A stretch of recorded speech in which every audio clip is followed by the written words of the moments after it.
Hello friends, welcome to my YouTube channel DR Learning. Today I am going to start Java.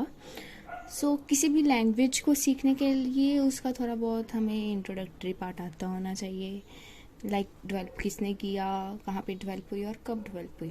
सबसे पहले हम जावा की history देखेंगे। जो जावा लैंग्वेज है वो James Gosling, Patrick Naughton and Mike Sheridan ने सन माइक्रोसिस्टम इनकॉर्पोरेशन में 1991 में डेवलप की थी। जावा का पहला वर्किंग वर्जन चलाने के लिए 18 मंथ्स लग गए थे।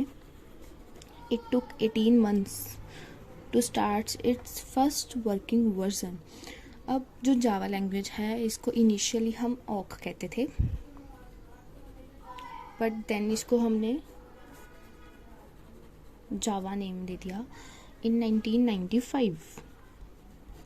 हमने इसको ऑक से जावा क्यों कन्वर्ट किया? क्योंकि जो ऑक था ना वो किसी टेक कंपनी का रजिस्टर्ड ट्रेडमार्क था।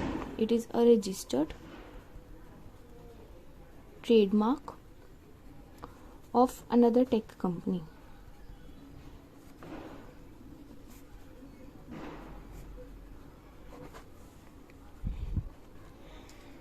इसलिए हमने इसको ऑक से जावा में कन्वर्ट करना पड़ा। अब सबसे पहले हमारे माइंड में क्वेश्चन आता है कि हम लैंग्वेज क्यों सीखते हैं। इन जनरल हम कह सकते हैं कि हम लैंग्वेज इसलिए सीखते हैं ताकि हम आपस में कम्युनिकेट कर सकें। ठीक है, हम हिंदी, पंजाबी, इंग्लिश इसलिए सीखते हैं ताकि हम आपस में एक दूसरे के साथ बात कर सकें। ठीक है, अब बात आती है कि हम जावा लैंग्वेज क्यों सीखते हैं। जावा लैंग्वेज हम इसलिए सीखते हैं ताकि हम कंप्यूटर के साथ कम्युनिकेट कर सके। जो हमारा कंप्यूटर है वो हमारी लैंग्वेज को नहीं समझता, वो ओनली मशीन लैंग्वेज को समझता है। इसलिए हम जावा लैंग्वेज सीखते हैं। इसके बारे में हम डिटेल में आगे जाके पढ़ेंगे। अब हम बात करते हैं कि सी लैंग्वेज आई, फिर C++ आई, फिर जावा आई। जो सी लैंग्वेज है उसको हम प्रोसीजरल लैंग्वेज कहते हैं। जो C++ है उसको हम प्रोसीजरल प्लस ऑब्जेक्ट ओरिएंटेड भी कहते हैं। जो जावा है उसको हम प्योर ऑब्जेक्ट ओरिएंटेड कहते हैं। जो सी लैंग्वेज है उसको हम प्रोसीजरल लैंग्वेज इसलिए कहते हैं क्योंकि हम इसमें ऑब्जेक्ट्स एंड क्लासेस का यूज़ नहीं करते। हम इसमें फंक्शंस का यूज़ करते हैं, इसलिए हम इसको प्रोसीजरल लैंग्वेज कह देते हैं। अब C++ में हम कुछ प्रोग्राम्स ऐसे बनाते हैं जिसमें हम ऑब्जेक्ट एंड क्लासेस का यूज़ करते हैं, इसलिए हम इसको प्रोसीजरल एंड ऑब्जेक्ट ओरिएंटेड दोनों कहते हैं। देन जावा को हम प्योर ऑब्जेक्ट ओरिएंटेड कहते हैं क्योंकि जावा में हर एक प्रोग्राम में हमें क्लास बनानी ही पड़ती है। ठीक है, बिना क्लास के कोई भी प्रोग्राम नहीं बनता। इसमें क्लासेस एंड ऑब्जेक्ट्स का मेनली यूज़ होता है। हम आगे जाके पढ़ेंगे लाइक क्लासेस क्या होती हैं, ऑब्जेक्ट्स क्या होती हैं, ऑब्जेक्ट्स क्या होते हैं। ठीक है, ये सब कुछ हम डिटेल में पढ़ेंगे। बस हमें अभी ये याद रखना है कि लाइक जो जावा है वो हमारी प्योर ऑब्जेक्ट ओरिएंटेड है, इसलिए है क्योंकि इसमें हर एक प्रोग्राम जो है उसमें हमें क्लास डिफाइन करनी पड़ती है। ठीक है, अब हम कोई भी लैंग्वेज सीखते हैं, ठीक है, उसमें क्या होता है, हमें हमारा लॉजिक डेवलप करना होता है मेनली।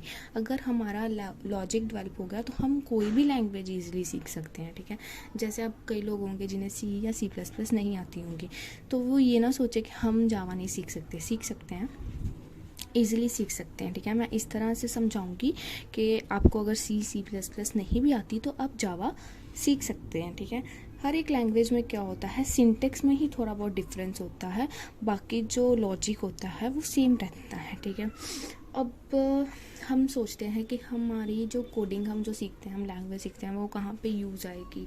ठीक है, अब हम एप्लीकेशंस चलाते हैं, कई एप्लीकेशंस चलाते हैं जैसे कि स्नैपडील हो गया, फ्लिपकार्ट हो गया, ये हम एप्लीकेशंस चलाते हैं। अब जो स्नैपडील है उसमें क्या है, कोडिंग चल रही है। ठीक है, इसलिए वो एप्लीकेशन चल रही है, उसमें किसकी कोडिंग चल रही है, जावा की कोडिंग चल रही है। ठीक है, स्नैपडील एप्लीकेशन होगी, इसमें मोस्टली जावा की कोडिंग चल रही है। अब हमारे जो मोबाइल्स हैं उसमें ऑपरेटिंग सिस्टम है, ठीक है, एंड्रॉयड। ऑपरेटिंग सिस्टम है। जो एंड्रॉयड ऑपरेटिंग सिस्टम है उसको डेवलप करने में भी जावा बहुत ज़्यादा हेल्पफुल है, ठीक है। इसलिए जावा का जो यूज़ है वो आजकल बहुत ज़्यादा हो रहा है, इसलिए काफ़ी लोग जो हैं वो लैंग्वेजेस सीखते हैं ताकि वो अपनी एप्लीकेशंस बना सकें।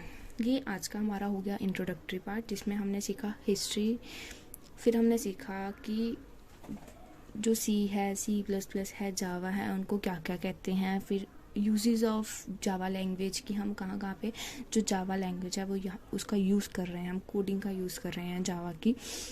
अब आगे हम जावा के कई टॉपिक्स पढ़ेंगे, लाइक क्लासेस ऑब्जेक्ट्स के होते हैं, वेरिएबल्स के होते हैं, डेटा टाइप्स के होती हैं, ये सारे टॉपिक्स हम आगे कवर करेंगे। अगर आपको मेरी वीडियो अच्छी लगी हो तो लाइक करें, शेयर करें एंड सब्सक्राइब करें। Thank you.